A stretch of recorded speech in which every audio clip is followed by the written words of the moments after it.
नमस्कार दोस्तों, स्वागत है आपका हमारे YouTube चैनल में। दोस्तों, हमारे आज की इस घटना की शुरुआत उत्तर प्रदेश के बागपत जिले से होती है और वहीं पर एक अहिरा नाम का गांव पड़ता है। और उसी गांव में रहने वाली जो है मधु देवी, मधु जो थी वो एक विधवा महिला थी। मधु के पति जो थे वो उनकी 3 साल पहले एक एक्सीडेंट में मौत हो जाती है और जिसकी वजह से जो ये मधु थी वो अपनी जिंदगी में अकेली पड़ जाती है। अब जैसे ही ये महिला विधवा हो जाती है तो फिर जो इस महिला का जिंदगी थी वो बहुत कठिन हो जाती है। इसके पड़ोस के जितने भी मर्द थे वो इसे गंदी नजर से देखना शुरू कर देते हैं, लेकिन फिर भी ये महिला जो मधु थी वो डट करके इन लोगों का सामना किया करती थी। इनकी गंदी नजरों का वो बहुत मुश्किलों से सामना करती थी। अब मधु के पास अपने 3-4 पशु भी थी और 1 एकड़ जमीन भी था। मधु जो थी वो हर रोज अपने पशुओं के लिए चारा काटने खेत में जाया करती थी और फिर चारा काटने के बाद अपने घर पर आ जाया करती थी। इसके बाद मधु जो है वो अपने घर के काम काज करती थी। अब मधु के परिवार में इसकी एक इकलौती बेटी भी होती है जिसका नाम जो है वो कविता होता है और वो 11वीं कक्षा में पढ़ाई कर रही थी। कविता भी अपने हर रोज स्कूल में जाया करती थी और पढ़ने लिखने के बाद वो अपने घर पर आती थी और फिर वो अपनी माँ के साथ अपने घर के कामकाज भी करवाया करती थी। कभी कभी कविता जो है वो अपनी माँ के साथ अपने खेत में भी जाती थी और वहां पर भी जाकर उनकी मदद किया करती थी। अब दोस्तों, मधु जो थी उसके पास 1 एकड़ जमीन थी, वो एक सड़क के किनारे पर थी और जिसके वजह से उसकी कीमत अचानक से बहुत बढ़ जाते हैं और अब पड़ोसी जनों की जो नजर है वो उस जमीन पर पड़ जाती है। हर पड़ोसी इसकी जमीन को खरीदना चाहता था ताकि इसकी जमीन को खरीद कर वो ऊंचे दाम पर बेच सके, लेकिन जो मधु थी वो अपनी जमीन को किसी भी हाल में बेचने के लिए तैयार नहीं होती है। और मधु के ही पड़ोस में एक पुलिस दरोगा भी रहता था जिसका नाम मान सिंह था। मान सिंह नजदीकी पुलिस स्टेशन में एक पुलिस दरोगा के पद पर कार्यरत होता है। अब दोस्तों, ये मान सिंह एक ऐसा व्यक्ति थे जो कि 2 रूप के होते हैं। वो दिन में गांव के लोगों के सामने भला इंसान होने का नाटक किया करते था और फिर रात के समय वो एक शैतान बन जाया करता था। वो हर रोज रात के समय में अपना समय बिताने के लिए नई नई औरतों को लेकर के घर पर आता था और फिर उनके साथ अपना वक्त बिताया करता था। अब आगे भविष्य में चल करके यही मान सिंह जो था वो इस मधु और फिर इसकी बेटी के साथ बहुत बड़े बड़े कांड करने वाला था, जिसके बारे में ना तो माँ और ना ही बेटी दोनों में से कोई नहीं जानते थे। अब दोस्तों, ये जो महिला थी वो अकेले ही अपनी जिंदगी को बड़ी ही मुश्किलों से गुजार रही थी और ऊपर से अपनी बेटी को भी लालन पालन जो है वो बहुत ही शिद्दत और बहुत ही अच्छे से कर रही थी। अब दोनों माँ बेटी अपने आने वाले समय से बिल्कुल ही अनजान थी। अब क्या होता है दोस्तों कि इसी तरीके से कुछ दिनों का वक्त गुजर जाने के बाद फिर एक ऐसा भी दिन आ जाता है कि जब सुबह के 8 बजे के आसपास का वक्त हो रहा था। मधु की जो बेटी कविता होती है वो स्कूल में पढ़ाई करने के लिए चली जाती है और फिर इसके बाद जो मधु होती है वो ये सोचती है कि क्यों ना जाकर के खेत से चारा काट कर लेके आ रहा हूँ। अब इस तरह से ये मधु होती है वो खेत में चारा काटने चली जाती है। और जैसे ही वो चारा काट रही होती है तो फिर उसी समय इसके गांव का एक पटवारी दोस्तों जिसका नाम जो है सुनील होता है, सुनील इस महिला के पास आकर के कहता है कि मधु, मैं तुम्हारी जमीन को ऊंचे दाम पर खरीदना चाहता हूँ। लेकिन मधु जो है वो ये चीज के लिए साफ साफ मना कर देती है, इनकार कर देती है। वो कहती है कि मुझे अपनी जमीन बेचनी ही नहीं और इसी बात पर सुनील को गुस्सा आ जाता है और फिर सुनील जो है वो इसके बाद इस महिला को धमकी देने लगता है। कहता है कि अगर तुमने अपनी जमीन को नहीं बेचा तो फिर तुम्हारे साथ कुछ भी हो सकता है, तुम्हारी बेटी के भी साथ कुछ भी हो सकता है।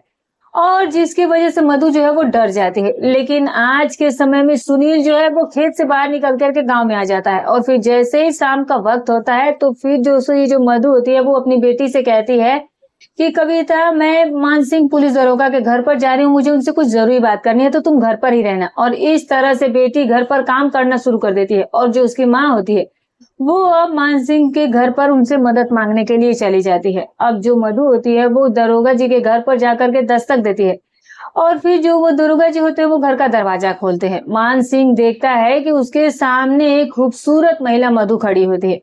मधु की खूबसूरती और उसके गोरे शरीर को देख करके अब इसकी नीयत में मान सिंह की कमी आ जाती है। अब वो अपने मन में यही सोचता है कि ये महिला वाकई में बहुत खूबसूरत है तो फिर क्यों ना इसके मजबूरी का फायदा उठाया जाए। जब ऐसे ऐसे ख्याल उसके मन में आता है तभी मान सिंह जो है वो पूछने लगता है कि बोलो क्या काम है। अब तभी ये जो महिला होती है मधु वो इससे कहती है कि दरअसल मेरी जमीन पर एक पटवारी जिसका नाम सुनील है वो कब्जा करना चाहता है, वो उसे जबरदस्ती खरीदना चाहता है। अब जैसे ये बात मान सिंह सुनता है तो कहता है कि ऐसे कैसे तुम्हारी जमीन पर कोई अपना कब्जा कर सकता है। मैं तुम्हारी जमीन को एक बार देखना चाहता हूँ, तुम चलो मुझे एक बार अपना जमीन दिखाओ कि कहाँ है और कैसी है। और फिर बाद में ये फैसला करेंगे कि तुम्हारी जमीन पर कौन कब्जा करेगा, मैं देख लूंगा। और इसके बाद दोस्तों जो ये मान सिंह होता है वो उसी समय अपनी मोटरसाइकिल अपने घर से बाहर निकलता है। और फिर इसके बाद मान सिंह जो है वो इस महिला को लेकर के खेत में चला जाता है। और फिर खेत में जाने के बाद जो ये मान सिंह होता है ये खेतों में देखना शुरू कर देता है और वो कहता है कि तुम्हारी जमीन को कोई भी जबरदस्ती नहीं खरीद सकता है। अब मान सिंह जैसे ही ये बातें इस महिला से कह ही रहा होता है तो उसी समय जो ये सुनील पटवारी होता है वो भी उसके खेत में आ जाता है। अब उसके खेत भी मधु के ही पास है। तभी सुनील ये देखता है कि खेत में मान सिंह पुलिस दरोगा और साथ में मधु भी आज आई हुई थी।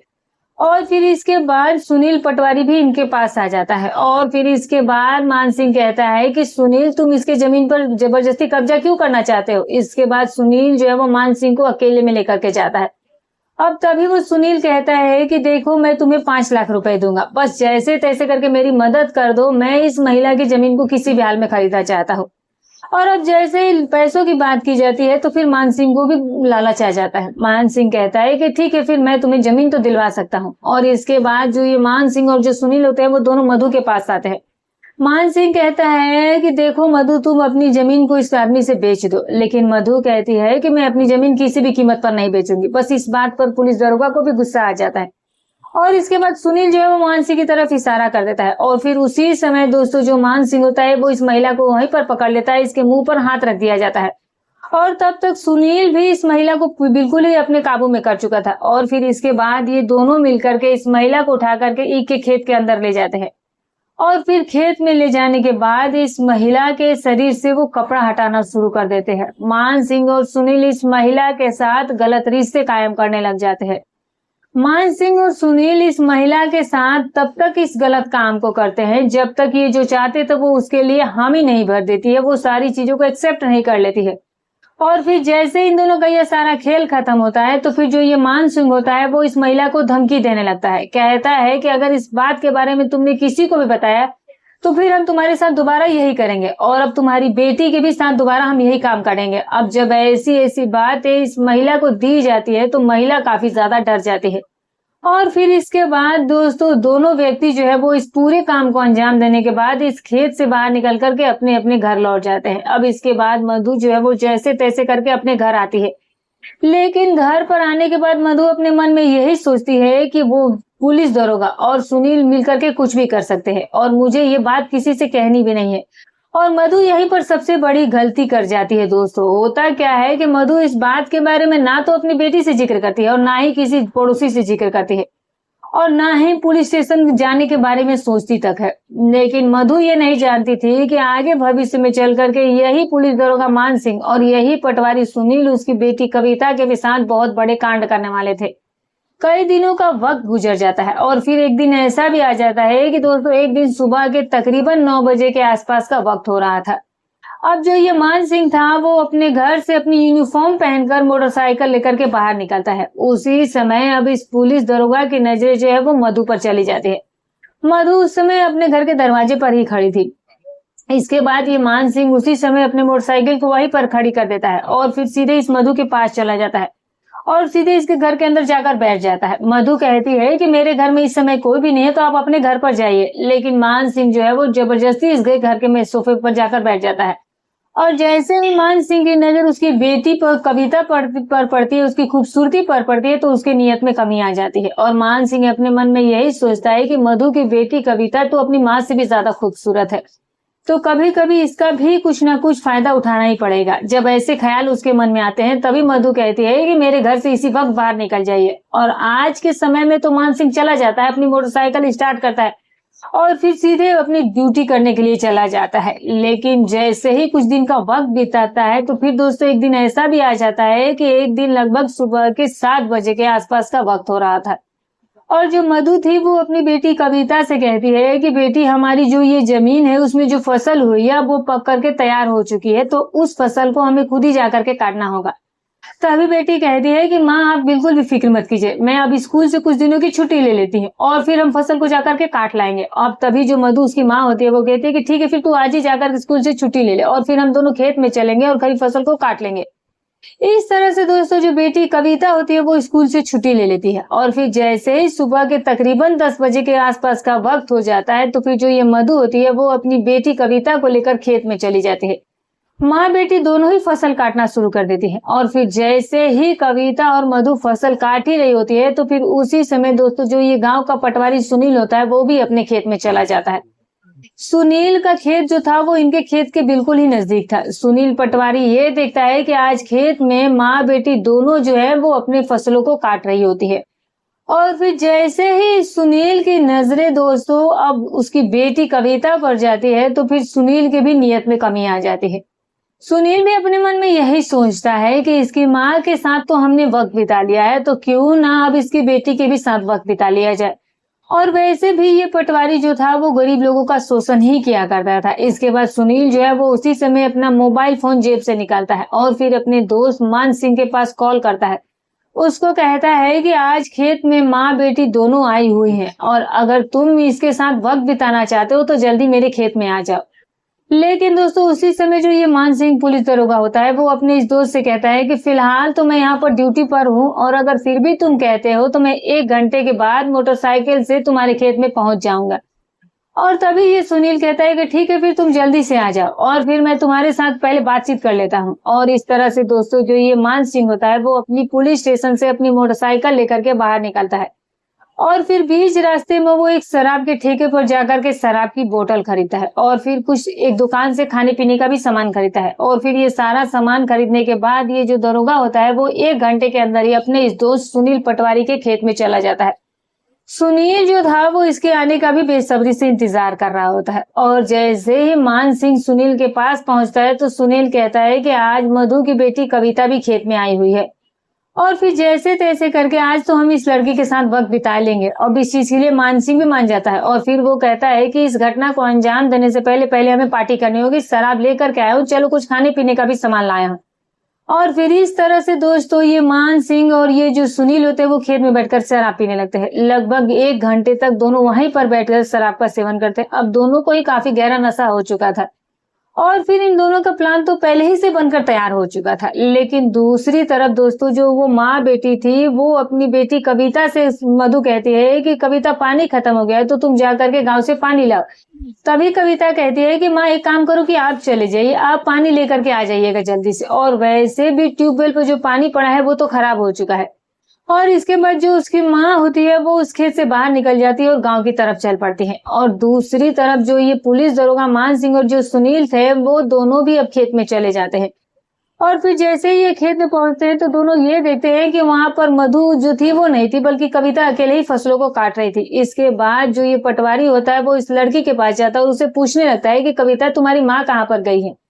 तभी कविता बताती है कि अरे अंकल वो तो पानी लेने के लिए गांव में गई हुई है और वो तुरंत ही 20-25 मिनट में वापस आएंगे तो आप उनसे मिल लीजिएगा। अब कविता इस बात के बारे में बिल्कुल भी नहीं जानती थी कि आज उसके साथ वो लोग क्या करने वाले थे। अब इस तरह से मान सिंह जो है वो सुनील की तरफ इशारा करता है और फिर इशारा करते ही वो इस लड़की कविता से जो वो दाती होता है वो छीन लेता है। और फिर जैसे वो दाती छीनी जाती है तो फिर वो दाती को उसके ही गर्दन पर रख दिया जाता है। सुनील इस लड़की को धमकी देने लगता है, डराना शुरू कर देता है। कहता है कि तुमने अगर चीखने की कोशिश की तो तुम्हारा गला काट दूंगा। अब जैसे ही कविता अपने गले पर हथियार को देखती है तो डर जाती है। वो चीखने चिल्लाने की भी कोशिश नहीं करती है। कविता अपने मन में यही सोचती है कि अगर मैं चिल्लाई तो फिर ये मेरे साथ कुछ भी कर सकता है। अब कविता को इस बात के बारे में जरा से भी भनक नहीं थी कि तो वो उसके साथ क्या करने वाले थे। इसके बाद जो मान सिंह होता है वो कहता है कि हमारे साथ जल्दी तुम्हें खेत में जाना होगा। लेकिन जो लड़की थी वो जाने के लिए तैयार नहीं हो रही थी। अब ये दोनों ही लोग जो है वो उस लड़की कविता को घसीट कर खेत के अंदर ले जाते हैं और फिर खेत के अंदर ले जाने के बाद जो ये मान सिंह और जो ये सुनील होता है दोस्तों वो इस लड़की का फायदा उठाना शुरू कर देते हैं। ये दोनों मिल करके इस लड़की के साथ गलत रिश्ते कायम करते हैं। और फिर ये जो सुनील था और जो ये पुलिस दरोगा था वो इस लड़की के साथ तब तक इस गलत काम को अंजाम देते हैं जब तक इन दोनों का मन नहीं बढ़ जाता है, दोनों की जब तक जरूरतें पूरी नहीं हो जाती हैं। और फिर जैसे इन दोनों का ये खेल खत्म होता है तो फिर जो ये मान सिंह होता है वो कविता को धमकी देता है। कहता है कि अगर ये बात तुमने भूल से भी अपनी माँ को बताई तो तुम्हारी माँ को भी मार दूंगा और तुम्हें भी मार दूंगा और फिर तुम्हारी जमीन भी हमारी हो जाएगी। जब ऐसी धमकी कविता को दी जाती है तो कविता चुप रह जाती है। अब इसके बाद ये दोनों इस खेत से बाहर निकलते हैं और फिर वापस से सुनील के खेत में जाते हैं। लड़की कविता जो है वो जैसे तैसे करके ईख के खेत से बाहर निकल करके अपने खेत में आती है और अपने खेत में बैठ करके इस बात पे ही सोचने लगती है कि अगर ये बात मैं अपनी माँ को बता देती हूँ तो फिर इसके बाद तो ये लोग मेरी माँ को भी मार देंगे और मुझे भी मार देंगे। और वैसे भी अगर लोगों को इस बात के बारे में पता चलेगा तो लोग हमें ताने मारने लगेंगे कि माँ बेटी ने भी धंधा करना शुरू कर दिया। और यही सारी बातें सोच करके कविता बिल्कुल चुप रह जाती है। अब थोड़ी ही देर के बाद जो इसकी माँ होती है दोस्तों, वो भी पानी लेकर के खेत में पहुंच जाती है। फिर जैसे ही वो खेत में पहुंचती है तो वो देखती है कि उसकी बेटी कविता जो है वो काफी मायूस और उदास बैठी हुई थी। इसकी माँ जो है वो अपनी बेटी से जाकर के पूछने लगती है कि बेटी तुम इतनी उदास और परेशान क्यों दिख रही हो। लेकिन तभी कविता कहती है कि माँ, ऊपर से एक तो गर्मी पड़ रही है और दूसरी तरफ से आप 1 घंटे के बाद पानी लेकर के आए हो। तभी इसकी जो माँ होती है वो कहती है कि वो रास्ते में मेरी एक पड़ोसन मिल गई थी और मैं उसी से बातचीत करने लगी थी और बस इसीलिए मुझे देरी हो गई थी।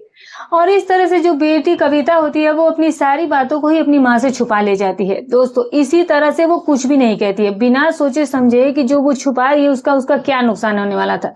खैर वो कुछ नहीं बोलती है और अपने से वापस से काम करने में लग जाती है दोस्तों। और फिर इसके बाद जो ये माँ बेटी होती है वो फिर से फसल वगैरह सब काट लेती है। लेकिन ना तो मधु जानती थी और ना ही कविता जानती थी कि आने वाले दिनों में इससे भी बहुत बड़ा कांड उन दोनों के साथ होने वाला था।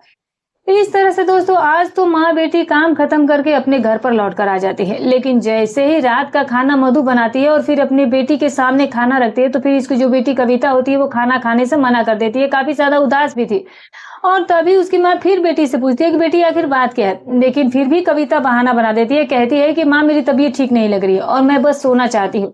और इस तरह से ये बात आई गई हो जाती है। इसके बाद 2-3 दिनों का और वक्त बीता है और फिर इतना वक्त बीत जाने के बाद दोस्तों एक तारीख आती है और उस तारीख को क्या होता है कि सुबह के तकरीबन 8 बजे के आसपास का वक्त हो रहा था।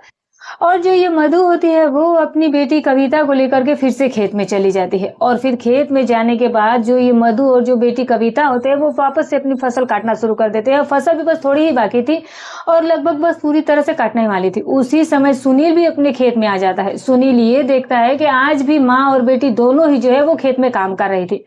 और फिर इसके बाद ये जो सुनील होता है वापस से वो अपने दोस्त मान सिंह के पास फोन करता है और फिर मान सिंह से कहता है कि मान सिंह, कई दिनों का वक्त बीत चुका है, ना तो हमने माँ के साथ वक्त बिताया और ना ही उसकी बेटी के साथ वक्त बिता पाए और आज भी दोनों ही माँ बेटी खेत में आई हुई हैं। और उसी समय मान सिंह कहता है कि वैसे भी आज मेरी छुट्टी का दिन है तो मैं इसी समय अपने घर से मोटरसाइकिल लेकर के तुम्हारे खेत में आ जाता हूँ।